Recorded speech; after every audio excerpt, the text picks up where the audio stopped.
Oke teman-teman, ketemu lagi bersama Bedah Mengajar. Kali ini kita akan mengupas, membedah tentang konten knowledge. Apa sih konten knowledge? Itu mungkin sebagian besar teman-teman yang berprofesi sebagai pengajar trainer ini udah memahami tentang arti dari konten atau pengetahuan tentang konten yang kita bawakan. Nah, apa pentingnya dan kenapa ini menjadi urgent bagi diri kita dan profesi kita juga bergantung kepada bagaimana pengetahuan kita, penguasaan kita, penyampaian kita, konten kita kepada murid-murid atau kepada audiens.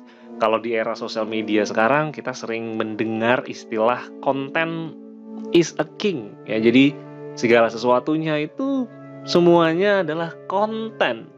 Orang berbondong-bondong bikin konten, membuat sesuatu yang viral sehingga mendapatkan keuntungan dari situ. Kita tahu ya, ada beberapa bulan yang lalu ada konten tentang yang macam-macam ya. Ada konten prank lah sekarang yang lagi rame dibicarakan. Tentang konten yang kemarin, yang eksploitasi, pengemis online, nah itu juga konten. Dan dari konten itu, orang mendulang banyak cuan. Nah, terus gimana nih buat kita, para pengajar, para guru, para trainer, tentang konten-konten atau bahan-bahan ajar yang kita punya, yang kita miliki. Karena kenyataannya yang kita hadapin di lapangan gitu ya, siswa ini mudah sekali untuk teralihkan fokusnya. Mereka gampang sekali untuk tidak menyukain atau memilih-milih dari apa yang mereka pelajarin gitu. Bahkan ada konten atau pelajaran gitu ya yang memang sudah dari dulu itu menjadi momok bagi siswa. Pokoknya kalau belajar yang ini malas lah gitu. Nah, konten ini adalah pengetahuan guru tentang materi pelajaran yang akan dipelajari atau diajarkan. Jadi sejauh mana kita memahami, sejauh mana kita mengetahui irisan demi irisan dari apa yang kita bawakan, pelajaran yang kita bawakan, terus kemudian kita juga tahu nih seluk-beluknya, baik itu manfaatnya untuk siswa ke depannya dan juga prospek dari apa sih, kenapa kamu harus menguasai konsep ini gitu. Karena kebanyakan siswa juga nggak menyadarin kalau mereka juga kalau menunggu mereka bertanya tentang kenapa aku harus belajar materi ini, mungkin nggak akan terjadi gitu ya. Jadi pengetahuan tentang kenapa konten ini penting untuk dipelajarin, kenapa aku mesti belajar ini, itu yang harus tercermin, itu yang harus tersampaikan kepada siswa. Jadi mereka tahu, mereka bukan asal masuk kelas ikut pelajarannya demi dapat nilai, no. Tapi mereka tahu karena itu penting untuk diri mereka ke depan. Kalau kita menggarisbawahi konten ini berasal dari bahasa Latin contentus ya, yaitu artinya adalah isi atau contained. Nah, isi tadi bisa juga diartikan sebagai sesuatu yang membuat kita tuh jadi puas, satisfied, ya, sebuah kepuasan. Maka dari itu kita tahu kita seneng nonton sesuatu di sosial media kita, di platform sosial media kita, karena kita puas. Bahkan kita berlangganan, kita mengklik untuk kita diberitahu kalau ada konten sejenis, sehingga kita betah berlama-lama di sosial media yang nggak terasa kita scroll itu sampai 1 jam lewat. Itu kan karena kita merasa terpuaskan dari apa yang disajikan oleh para konten kreator. Nah, guru sebagai konten kreator pembelajaran ini juga harus berubah. Ini juga harus beradaptasi, bertransformasi. Kenapa? Karena siswa sekarang melihat konten kita di kelas begitu dibandingkan, walaupun kita nggak seneng juga ya kalau dibandingkan gitu ya, tapi ini kan juga jadi cerminan kita sebagai guru, bagaimana menarik mereka, bagaimana kita terus berkompetisi secara dengan konten-konten yang ada di luaran, karena siswa dengan mudahnya akan mendapatkan pembelajaran yang kita ajarkan di kelas dengan cara mereka, dengan cara yang menyenangkan. Nah, konten juga sebaik apapun, sebagus apapun, kalau sudah tidak menarik bagi siswa, ya kan nggak akan ada maknanya. Mereka juga nggak ngerti gitu, ngapain aku juga belajar kayak gini, nggak tahu.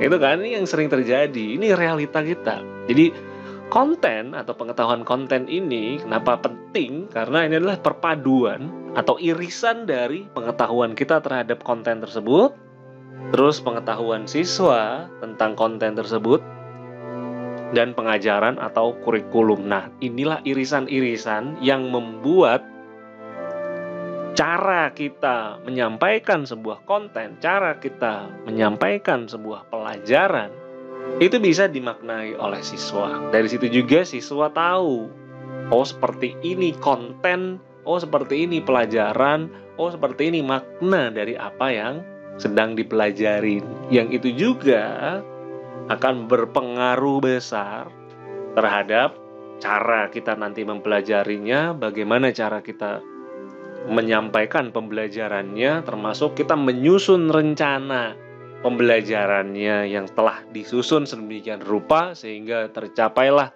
capaian yang diinginkan yang sesuai dengan kurikulum merdeka pada saat ini.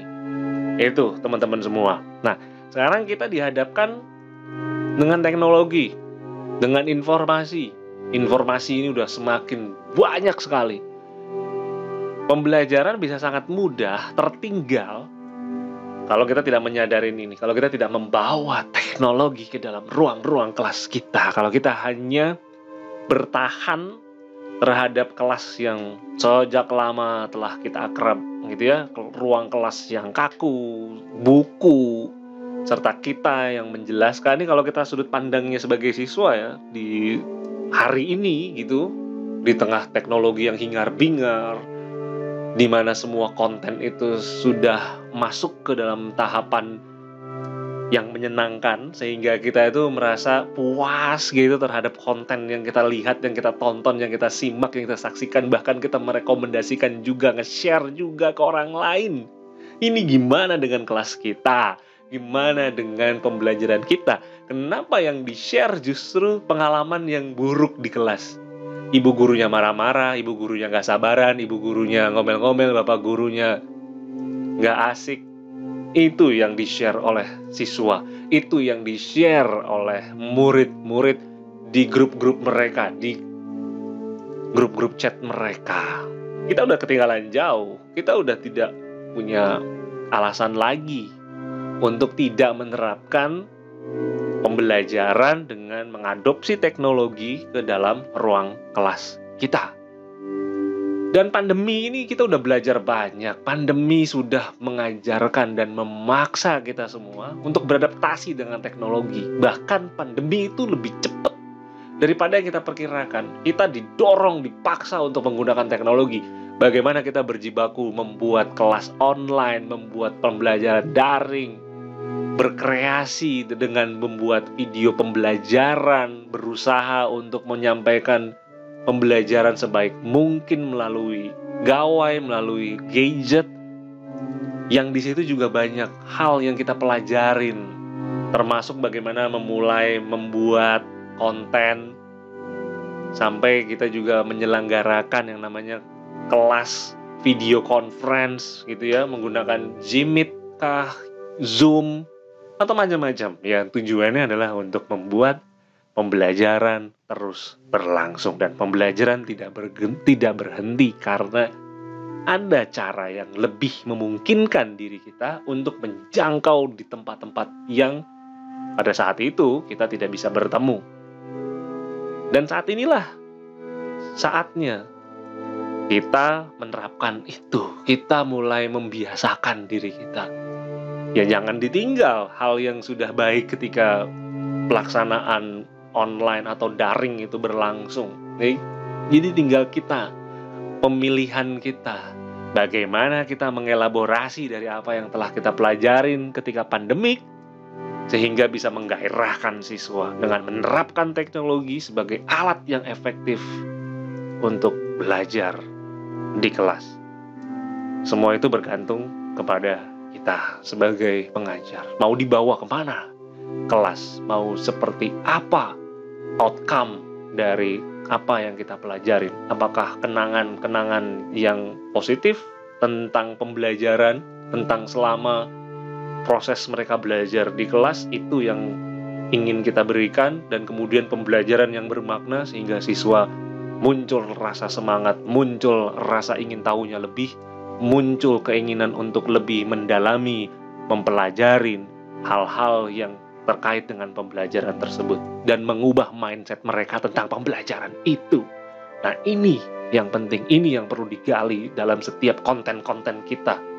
Kalau konten kreator lain bisa membuat orang stay di dalam streaming mereka, di dalam video mereka dengan jumlah tontonan yang begitu besar, dengan jumlah share yang begitu banyak, kenapa kelas kita tidak? Kenapa kita tidak menjadikan konten pembelajaran itu juga menyenangkan buat siswa dengan menerapkan teknologi? Nah, ini yang menjadi tanda tanya besar dan sekaligus menjadi tantangan buat kita semua. Nah, jadi itu teman-teman tentang bagaimana penguasaan atau content knowledge. Terima kasih teman-teman. Sampai jumpa lagi di video bedah mengajar berikutnya.